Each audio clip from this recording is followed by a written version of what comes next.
So I started the World Federation, I would say January 2018. I've learned a lot in that time, and it's been a complete eye-opener for me. Before joining the World Federation, although we know who the World Federation are, they've always kind of been in the background, and I think now coming on board with the World Federation, I actually found out a lot of things that they do, and it has just blown me away about everything that we provide to our community and how important the community is to us. I think we started investing more time into media and communication about 3 years ago. Every week we used to overload information to the community via normally weekly newswire. So we thought, as trustees, we thought, let's change this. Let's put people, professional people into this, and let's work on it. Alhamdulillah, we've got a very, very good team within us, and through that we have shared a lot of stories about what's happening within our community. One of the biggest challenges that the World Federation faces is its communication with its ultimate community members. We have a lot to do, but we've done quite a bit. One way of doing it is ensuring that you as our community sign up to our newsletter and sign up to our social media pages. And people will say, why? Do you know why? Because your organization is representing you. It is doing work on your behalf, on your mandate. And we want to tell you what work we have done for you, on your behalf.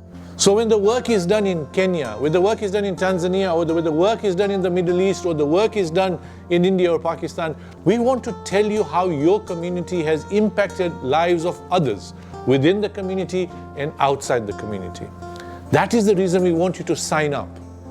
Not that we can bombard you with messages, but tell you what we are doing on your behalf. And I would definitely say that if youth probably find that they can't relate to the World Federation, or they feel that there's a gap, we'd welcome your response. We'd welcome you to talk to us and tell us exactly what do you think would work well.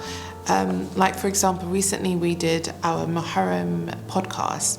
We had focus groups where we involved the youth, and we wanted to know that what is it that they like the most. And lately, a lot of people are listening to podcasts, so that whether they're going to school or college, university, work, etc., podcast seems to be going up. So we wanted to capture ourselves in that. And in order to do that, what we try to do is have focus group, have people talk about what is it that matters to them.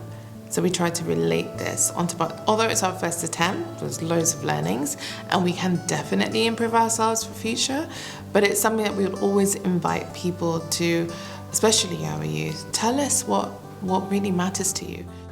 As a community, we've tried various platforms. The engagement we are now seeing is through our social media platforms of both Facebook and Instagram. It is about engaging a different generation of the community. It's about telling the younger community and the young professionals of the community what their organizations are doing. My father and the forefathers of this community were very good at keeping up to date by reading emails, by reading books, by reading the newspapers. But the world has changed, and we need to change with it as well. Now, social media isn't for everybody, and we accept that.